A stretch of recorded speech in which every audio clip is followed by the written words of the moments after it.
इमरान खान साहब की जेल के अंदर जब गए एक बड़े अहम लीडर पीएमएलएन के, तो आप नेशनल चैनल पे वो किस तरह ब्रोक डाउन हो गए टीयर्स के अंदर इमरान खान साहब का हुकूमत का और उनका जुल्म बताते हुए, जरा वो भी सुन लीजिए, दिखाइए।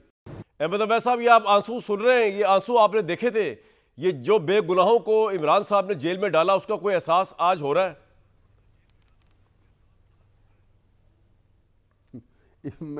देखिए, बुराई जो है ना वो हर शक्ल में कैसी भी हो, वो बुराई बुराई है, वो उसको अच्छाई में आप तब्दील नहीं कर सकते। लेकिन बात यह है कि जो उसका क्वांटम जो अब इस वक्त हो चुका है, उसकी वजह यह है कि आज वो फिर उसके बाद उसमें कोई कायदा कानून और उसकी बंदिश मौजूद थी। अब ना आइन है, ना कानून है, ना अदलिया है, जो मर्ज़ी कर रहे हैं और जैसे मर्ज़ी कर रहे हैं। इस वजह से ये कंपैरिजन नहीं कर सकता। और ये इसको अगर खुली छुट्टी जैसे दे दी गई है, ये कहाँ जाकर रुकेगा? वो ख़तरनाक अंजाम जो है, वो साहिब बसीरत जो हैं वो लोग ज़रूर आज भी इस चीज़ को महसूस कर सकते होंगे कि ये कहाँ जाकर रुकेगा जो सिरसा चल पड़ा है। क्योंकि ये जहाँ पे कायदा कानून ख़त्म हो जाए और कोई आपके ऊपर बंदिश ना हो, आपके ऊपर कोई फैटर्स ना हो कि आपने क्या करना है और कोई पूछने वाला नहीं है, तो फिर क्या होगा? इमरान ने सारी बातें अच्छी नहीं की होंगी, लेकिन बुराई की इस हद तक नहीं पहुंचे जो हाँ आज पहुंच चुके हैं। जिस अंदाज के अंदर मामला चल रहे हैं इस वक्त, जिस अंदाज के अंदर जो है वो सख्ती और जो जुल्म किया जा रहा है।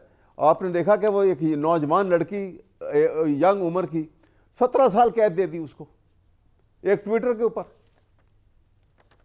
अब देखिए ना, आपने एक आदमी ट्रैफिक के सिग्नल की खिलाफ वर्जी करता है और उसको सजाए मौत वाली को सजा दे दें, आप उसको उम्र कैद दे दें उसको, तो कोई जो है ना सजा जो है। आपने दो सवाल उठाए, मैं चाहूंगा कि ठीक है, आपके दो पॉइंट से, मतलब वैसा आपने दो बड़े पॉइंट उठाए।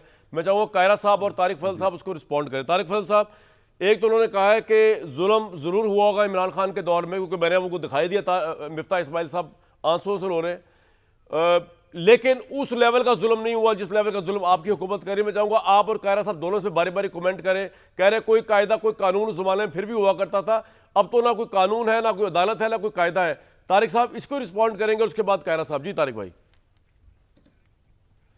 देखिए, गुजारिश ये है कि अवैस साहब का ये बड़ापन है कि उन्होंने कम से कम इस बात को तस्लीम किया कि इमरान खान से भी कुछ कोताहियाँ या गलतियाँ हुई होंगी, वरना पाकिस्तान तहरीक इंसाफ का कोई भी फ़र्द जो है वो तो इस बात को मानने के लिए तैयार नहीं है कि उनके दौर में क्या क्या मजालिम हुए, या जो हमारी लीडरशिप के साथ जो मजालिम हुए, जिसका थोड़ा पहले मैंने जिक्र किया। दूसरी बात जो आपने आज की है, देखें बात यह है कि आज ही के दौर में इमरान खान साहब को ज़मानतें भी मिली हैं, आज ही के दौर में पाकिस्तान तहरीक इंसाफ के पार्लियामेंटेरियन मौजूद हैं। लेकिन भाई अगर कहाँ मिली जमानत? क्यों नहीं मिली भाई? बिल्कुल मिली है। ज़माना से बंदा बाहर आ जाए। अब ये जो उनके खिलाफ तोशाखाना का केस है, 190 मिलियन पाउंड के जो केसेस हैं, इनमें सजाएं तो अभी हुई हैं। ये तो अभी केसेस इनके ज़ेरे समात हैं। इसके अभी ज़मानतें इतनी हुई थी कि बाकी केसों के अंदर अंदर ही रहे। ये उतनी ही बड़े निपितुली ज़मानत थी। जो बात कर रहा हूँ वो आप समझ रहे हैं। जी मैं समझ रहा हूँ, वो आप समझ रहे हैं कि आवाम भी समझ रही है। अभी जो हालिया उनको सजाएं हुई हैं, उनमें तो अभी ट्रायल ही नहीं हुआ ना। उनमें ट्रायल होगा तो जमानतें होंगी, बाकी उससे पहले तो वो जमानतें भी मिली हैं। कमरान भाई, क्यों यार आप इतने मासूम बन गए हैं? उतनी हालिया मुकदमात, पिछले मुकदमात, जो खुफिया मुकदमात हैं, जो खुफिया मुकदमात हैं, उसमें भी जमानत, जो आइंदा एक हफ्ते में दर्ज होंगे उसमें भी जमानत। ये आपको याद नहीं है? जमानत इमरान ज्यादा जमानत दे दीजिएगा, क्योंकि इमरान अगर बाहर आ गए ना, आपकी गवर्नमेंट की जमानत जब्त करा देनी है उसने। उसको ज्यादा जमानत ना दीजिएगा, मैं आपको बरादराना मशवरा दे रहा हूं। इस वक्त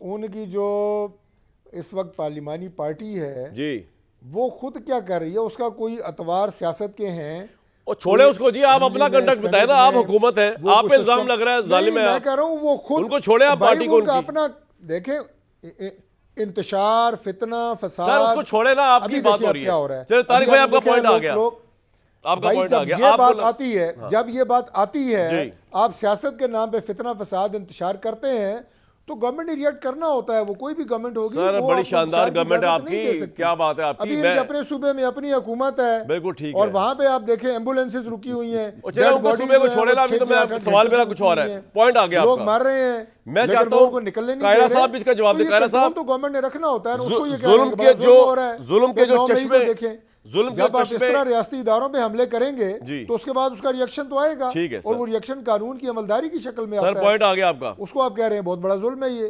तारिक फजल साहब आपका पॉइंट आ गया। कायरा साहब, तारिक साहब की जो हुकूमत है ना, और जिसकी आप मखलूत हुकूमत में बैठे हुए हैं, वो कह रहे हैं वो जुल्म इतना ज्यादा है कि वो इमरान खान ने अगर जुल्म किया भी था तो कोई मुकाबला नहीं, तो ये कह रहे हैं अहमद वैसा।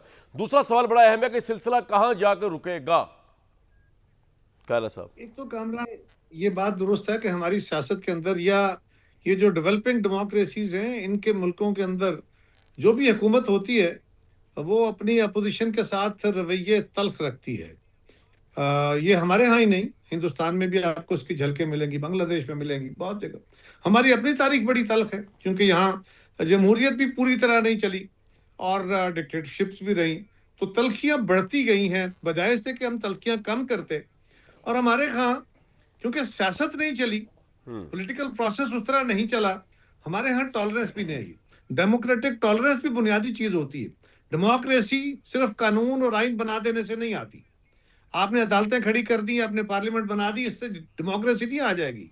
हमें अपने सोसाइटल रवैयों में, हमें अपने फैमिली के रवैयों में, इंडिविजुअल रवैयों में टॉलरेंस लानी होगी, डेमोक्रेटिक वैल्यूज लानी होगी, बर्दाश्त होगी, तो डेमोक्रेसी की तरफ आगे बढ़ेंगे। हमारे यहाँ वक्त के साथ साथ ये इनटॉलरेंस बढ़ी है, ये बात दुरुस्त है। हाँ, गेज कौन किस तरह कर रहा है, किसके दौर में निस्बतन कम था, किसके दौर में ज्यादा था, ये जिस पे बीतती है वो ज्यादा बेहतर बता सकता है। लेकिन मैं बिल्कुल ये समझता हूं कि ये रवैया कभी फ्रूटफुल नहीं था, ये कभी फ्रूटफुल नहीं होगा। इस रवैये से यकीनन ना सिर्फ इंडिविजुअल करने वाले का नुकसान होगा, जिस पे हो रहा है उसका होगा, और समाज के अंदर इसके मैसेजिंग क्या होगी। लोगों का भी मैसेजिंग यही होगी ना कि जो आपका मुखालिफ है उसका जबर, उसके साथ तशद्दुद कर लो। और तशद्दुद सिर्फ आप ये नहीं करते कि आप उसको जिस्मानी तशद्दुद करें, आप उसका आर्गुमेंट नहीं सुनते। और पीटीआई को ये बात सोचनी होगी कि जिस तरह का रवैया उन्होंने गवर्नमेंट के साथ रखा हुआ है, यार हम सारी जिंदगी मार्शल लॉ के मुकाबले करते रहे, हम हुकूमतों में एक दूसरे के खिलाफ चलते रहे, क्या क्या नहीं हुआ, लेकिन एक वर्किंग रिलेशनशिप जरूर रहा। तलखियां बहुत बड़ी, फिर भी एक वर्किंग रिलेशनशिप रहा, जिसके नतीजे में कोई ना कोई गुफ्तगू रहती थी। आपने वो सारे रास्ते कता कर दिए, आपने हाथ में लाना छोड़ दिया, आपने अपने मुखालिफ की तरफ देखना छोड़ दिया, आपने मैसेजिंग क्या की, और उसका नतीजा क्या है? आज सोशल मीडिया पे क्या तूफान बदतमीजी है। जो बंदा जरा सारी आपके मिजाज के खिलाफ बात करता है, उसके खिलाफ उसकी मां बहन एक कर दी जाती है। वो बड़ी सवाल जाती ये है है कि क्या इस रवैयों से जो आपने पढ़ा दी है लोगों को, क्या बेहतरी आ जाएगी? नो। सो हर जमात को मामलात को ठंडा करके